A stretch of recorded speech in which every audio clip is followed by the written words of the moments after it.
It's Dee Dee on the spot.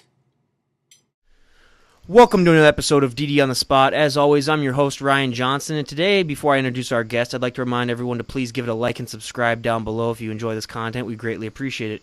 We have Gary Lawver with us today. He's a bassist from the band Innertoil. Now, Gary has one of the most interesting last names because when I first looked him up, I thought it was Gary Lawyer, but it's Lawver. So everyone out there, for future reference, you might get that mixed up, but it's not. Gary, how you doing? I'm doing great. How about you? I'm doing swell. So why don't you give us a little bit of a backstory onto what got you into music, kind of like what your inspirations are and what you're up to currently?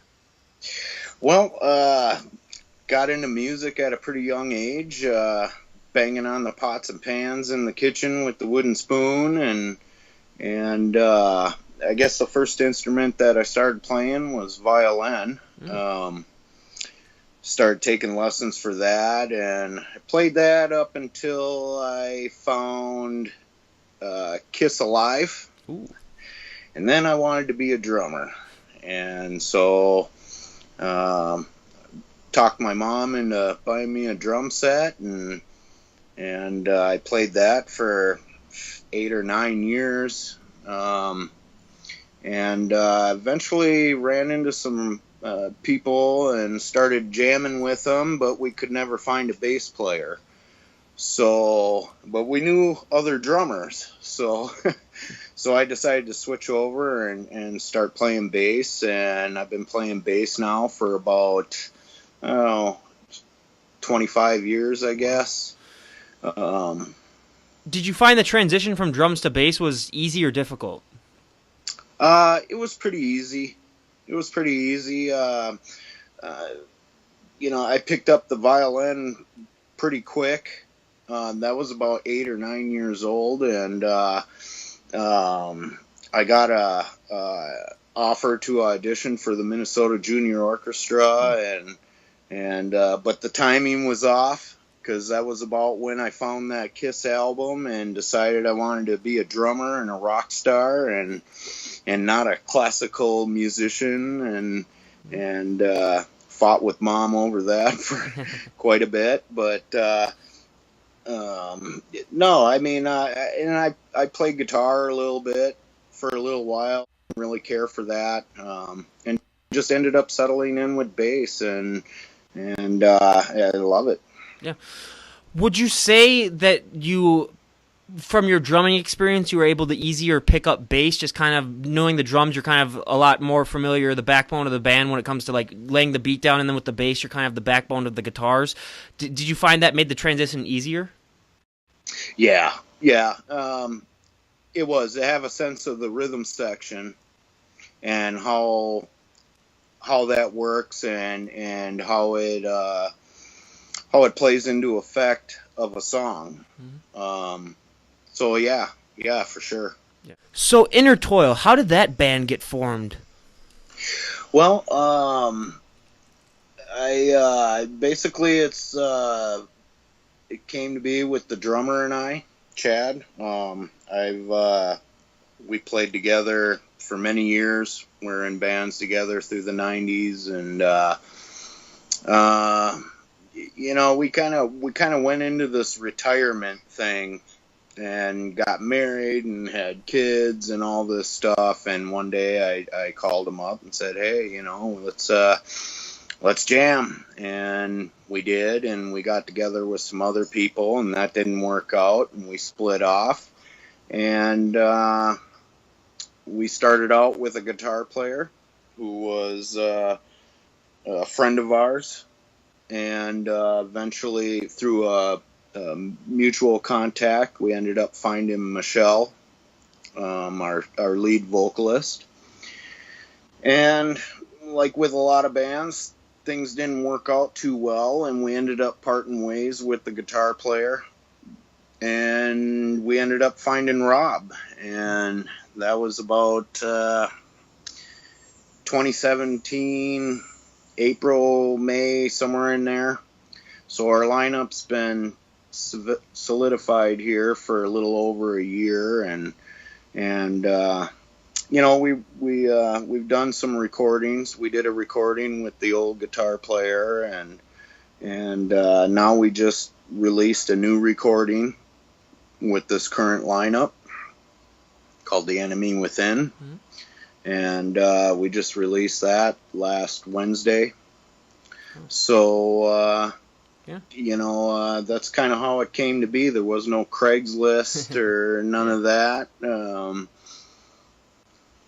We just crossed paths. Yeah. So when you guys were forming early on, did you guys discuss kind of like what genres you wanted to play, or did everyone kind of have the same idea of what type of music you guys wanted to play? No, we just kind of got together and started playing, and whatever came out, and that's kind of the way we still operate.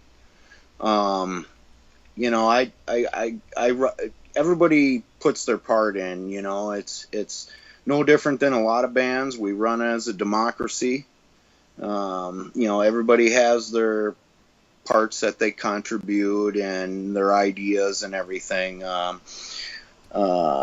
Michelle writes her own lyrics and melodies and stuff, but sometimes we might have an idea on something with that, and one of us, and we'll offer it to her. Sometimes she takes it, sometimes she doesn't, and that's how we write. Music wise, I pretty much come up with the foundation of each song from beginning to end, and I present it to everybody. And sometimes ideas or parts or arrangements get rearranged, or sometimes they get shot down. But we never had, this is what we're gonna do, this is what we want to be. It's we try and let it be real organic. So when you're coming up with ideas for like songs or ideas for music in general, where do you take a lot of your inspiration from? I think I just rely on the music that I grew up with and that I love. I'm into more of the bass player driven bands, of course. Rush, Primus. I like a little Dream Theater. John Mayung, he's an awesome bass player. My biggest influence is Geddy Lee of Rush, and he does everything in that band. And so I guess that's kind of what motivates me and drives me. Yeah. When it comes to being a bass player, I mean, they're usually a part of the band that's a little bit maybe underappreciated. They don't get as much publicity as they should, and they're not really usually the audience favorites. When it comes to you being a bass player, what would you say is the most underappreciated aspect of being a bass player? Just how important the bass player is to a song. The rhythm of the song, the overall feel of a song. Without bass, there's really no depth to the music at all. That's something that can get overlooked. I mean, usually the bass players aren't very hot, or they're never the most popular person in the band. Why that is, I'm not really sure. Have you found that you've had to be kind of like a mediator in the band, or since bass players usually don't take charge, or how's that work? Sometimes I play mediator. When you're going back and forth about decisions on what to do, whether it's with music or with business or anything like that, and you have in our case, four people in the band. A lot of times you get different opinions on what should be done or what's next or anything like that, and sometimes it can get a little heated, and sometimes it just all comes together and everybody agrees, and that's great. That's easy when that happens, but for the most part, you got to try and find a common ground, and sometimes you got to remind somebody else in the band that, hey, again, it's a democracy, and we got to find common ground here. Mm-hmm. When you're playing multiple genres, like you say you guys do, and you don't just focus on one genre, do you find it more difficult? And do you think it might be more easier if you pick just one genre, or has that ever been a discussion in the band? No, that's never been a discussion. In fact, all 4 of us embrace the situation where each song sounds different from the last one. But we feel, though, that listening to it, you can still tell it's the same band. Honestly, I don't know how that happens. It just happens, and it's what we all prefer. We love it. Yeah. When you're saying that, like, people can still tell it's you guys, what are some of the characteristics that you think define you guys when people are listening to your music? Well, first and foremost, I think it's the rhythm section. Again, I'm not a typical traditional sit in the pocket bass player. Our drummer is very intricate with his beats and fills. And because we've played together for so long, so many times, we're connected very well. We're very tight together. I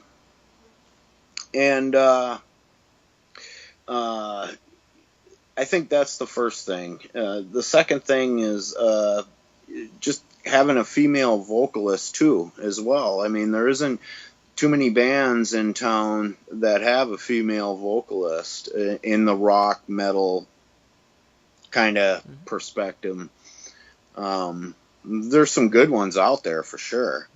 But I think that plays a little part of it, and I think each member really contributes to it. Our guitar player is phenomenal. He's very, again, a very intricate player, very knowledgeable in guitar and how it works, and he seems to complement the rhythm section rather than wanting to be this dominant guitar player in a guitar rock band.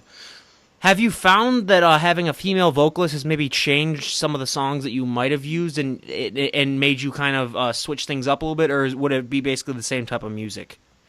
It's basically the same.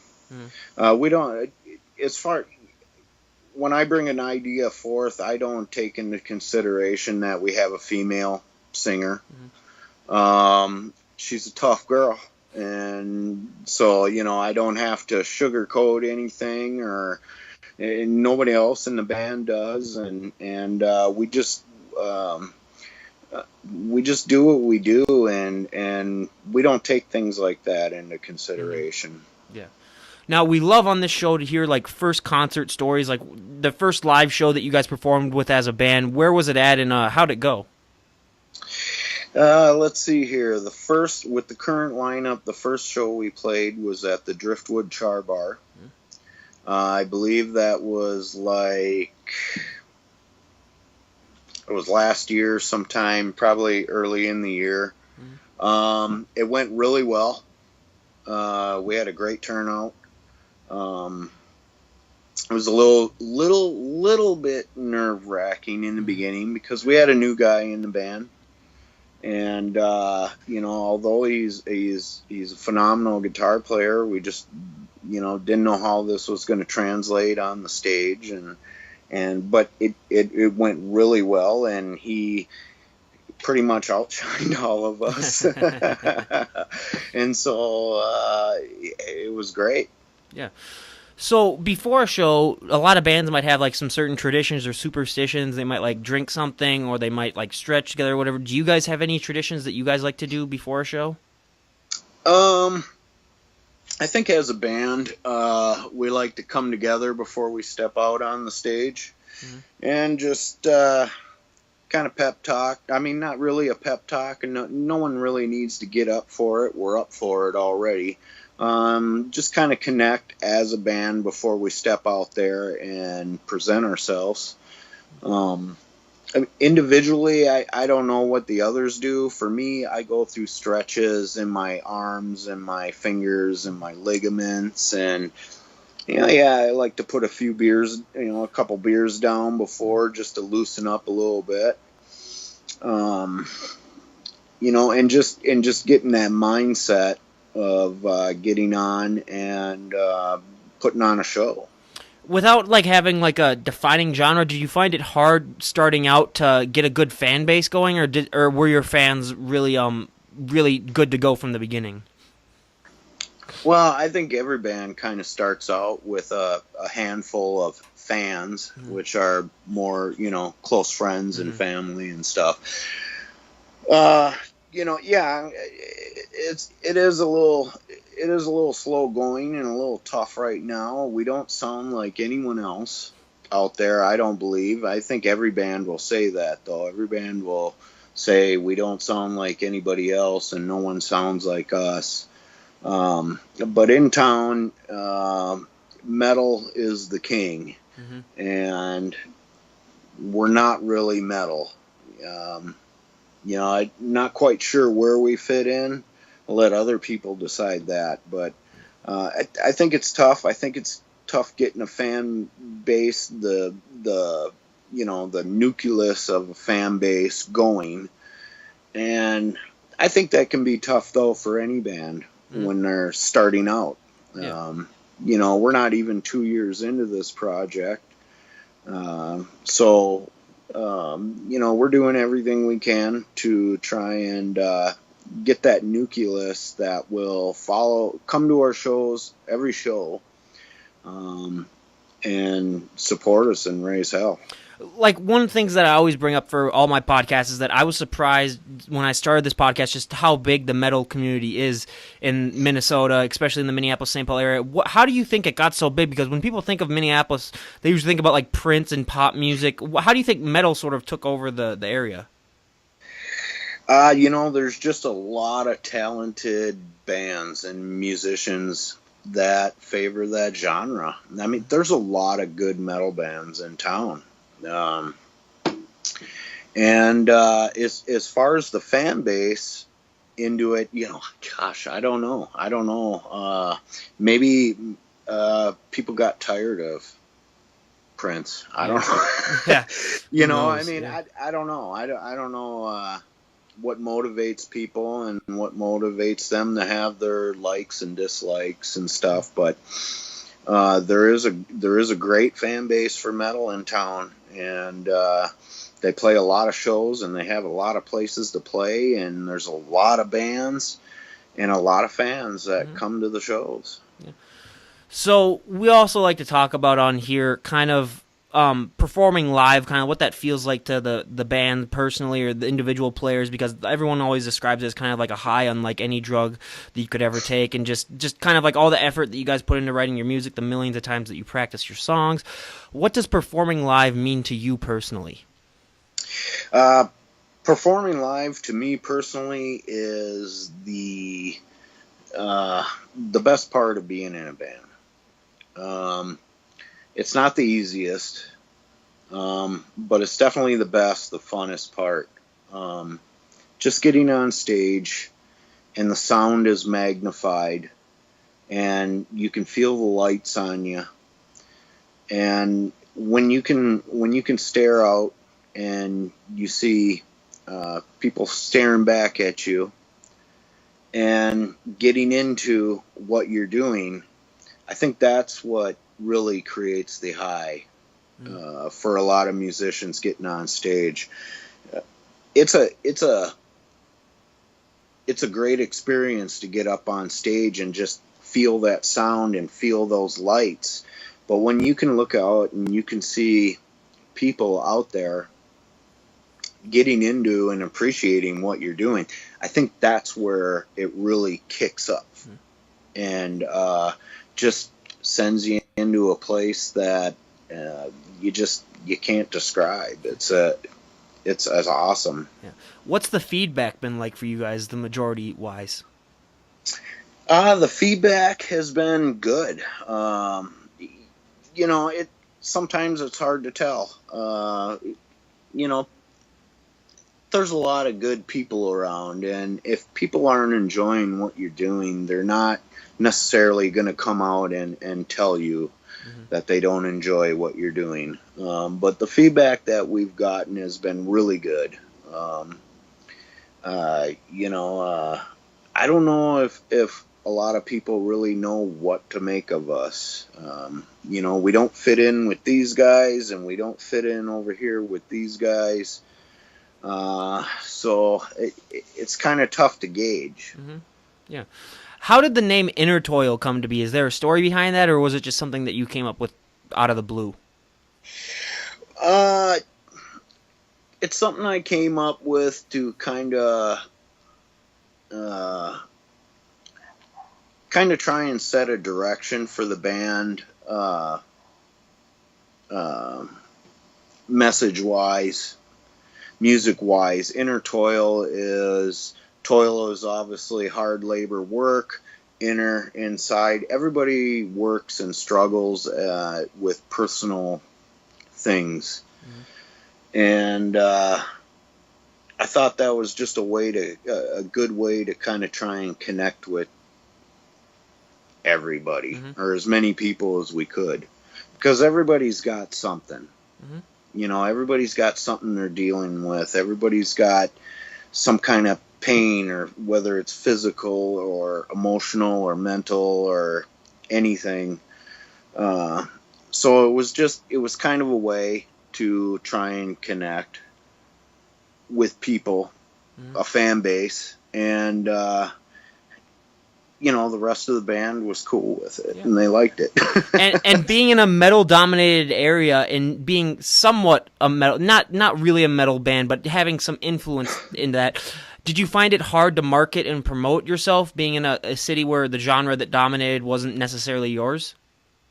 It's a little tough. It's tough, yeah. That's part of it. I think the toughest part is the whole social media aspect of everything. I think, and I've found myself doing this, sitting on Facebook and just scrolling through the feed and not really looking at or reading what's there, just going through until something comes out and grabs you, So for advertising your band or your songs or your shows or anything that's coming up, trying to find something a way to make it work is very tough. And we just started talking about, maybe we got to go back to like the old days, and not stapling posters to phone poles or nothing, but actually getting out and meeting people, and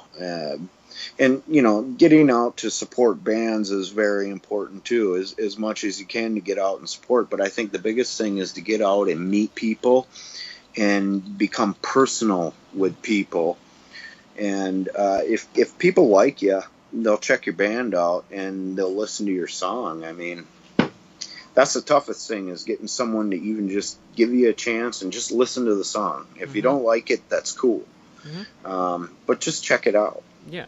It's just like everything else in life. It's about who you know, and it's just about making good connections that can lead on to other things. So, what is the future of the band looking like? Do you guys have like a plan of what the next 12 months are going to look like, or are you guys just kind of winging it? Oh no, we got a plan. We always have a plan, and everything's in phases. We just completed one phase with finishing our debut album. It's got 8 tracks on it. It's called The Enemy Within. So that was the first phase, and that was a lot of work and a lot of planning and a lot of time and stuff. And now it's to get our music out there and play shows and get people to, like I said, just give it a chance and listen to the music. And if you like it, well, come to the show. Absolutely. Because really, I mean, that's what makes any local band, is attending a show. You can be a fan of a band and buy all their music online and their merchandise or whatever, like their posts and all that stuff. But what it comes down to is coming to the show and, just having a good time. But it's tough, man. There's so much in town. There's so many good bands. Everybody's always playing. it's a big competition, and I don't think it's a literal competition between bands. It's just, there's so much going on at so many different places. So, yeah. Sorry. Oh, go yeah, ahead. you can go ahead, yeah. I was just going to say, so our big plan is, now that we're past the record being released and stuff, our plan is to play shows and try and grow the fan base and get people to check us out. Yeah, that sounds great. So now we're going to get to the part of the show that's everyone's favorite. It's the 5 questions, the Inside the Actors Studio-esque questions. And for those of you first-time listeners out there, once we reach about 50, we'll publish the results and see what locations were popular or what songs won. So we like to ask each of these 5 questions whenever we have musicians or bands on the show. So the first question is, out of all the songs that have ever been written in the history of music, what is one song that you personally wish you'd come up with yourself? Oh, jeez.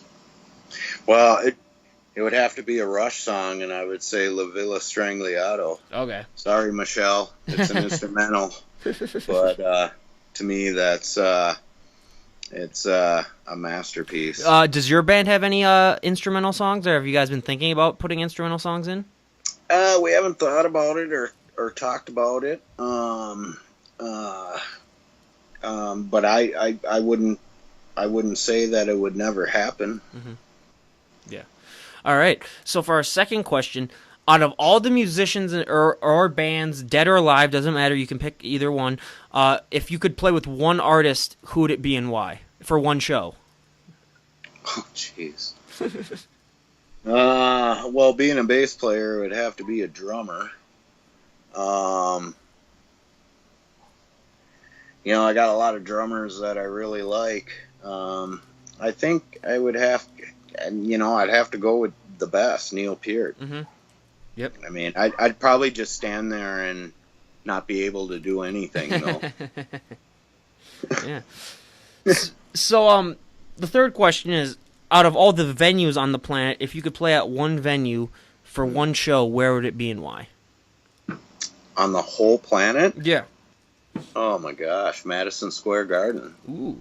That's the third Madison Square Garden we've had on here, yep.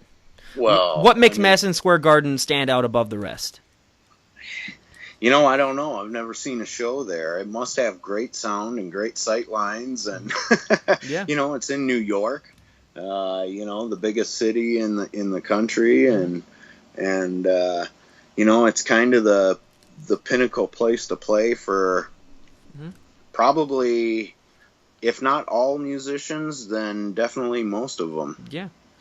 All right, so we got now we get to the nitty-gritty. Now we got guilty pleasure songs. What is a guilty pleasure song that you enjoy that most people would never guess that you like? Oh. I really like of course his name is slipping from me now. Bill Withers. Mm-hmm. Love Bill Withers. He always had a great band behind him. He's got great songs. If you want me to pick one song from him, I guess I would say probably Use Me. Use Me, yeah. Yeah. I kind of tend to go off into the B-sides or the, I do like some of the popular songs from a lot of artists, but I dive into a catalog when I find somebody I like. What's that feeling like to you personally, like when you're able to find a good song like in the backtrack of an album where you're like, oh, this is not going to be the most popular song, but it's going to be good. Do you enjoy that more than listening to like their overall single that everyone's going to enjoy? Oh, for sure. Mm-hmm. For sure. Yep. And I think it's not just because of that. I think usually, to me, the backtrack or whatever that gets, buried in the album and doesn't get overplayed on the radio is a lot of times, to me, the best stuff. Mm-hmm. I don't know how things work today, but I know a lot in years past, labels always wanted the single,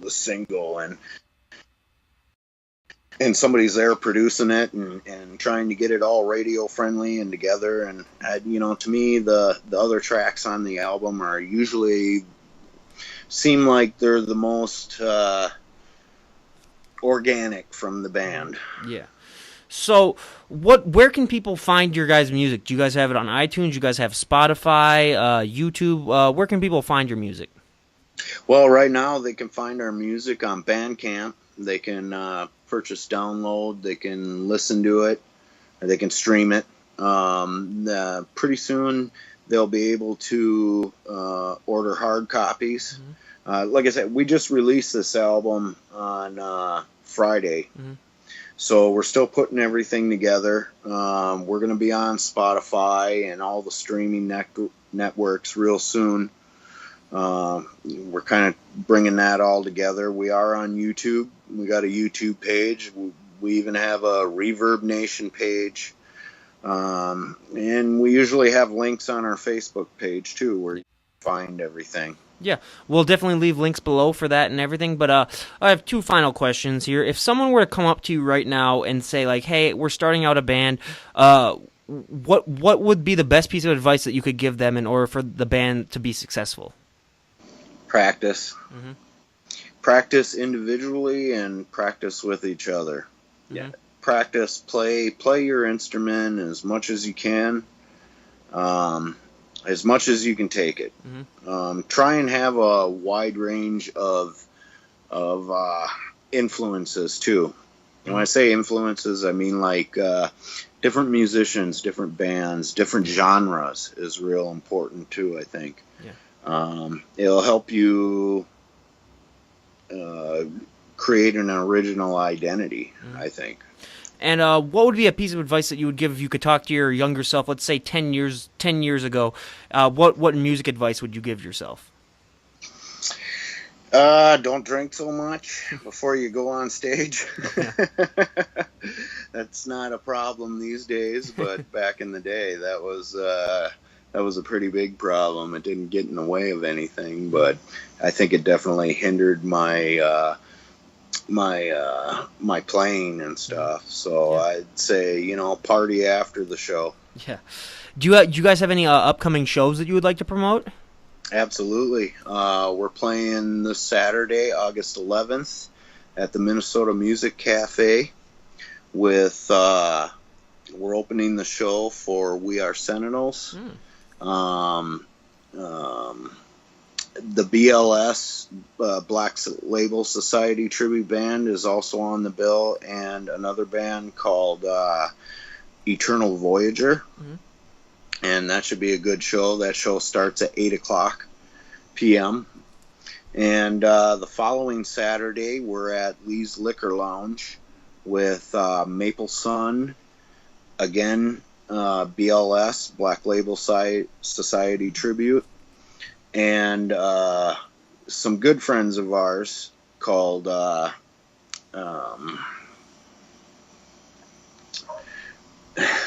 no, they're gonna kill me.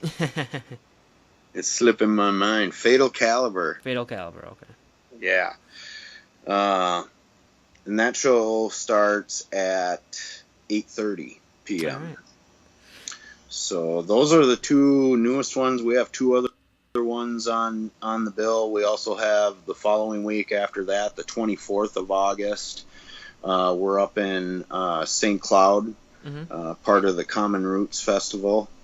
And then in September 29th, we're at Hat Trick Lounge with a great band called Uncle Daddy.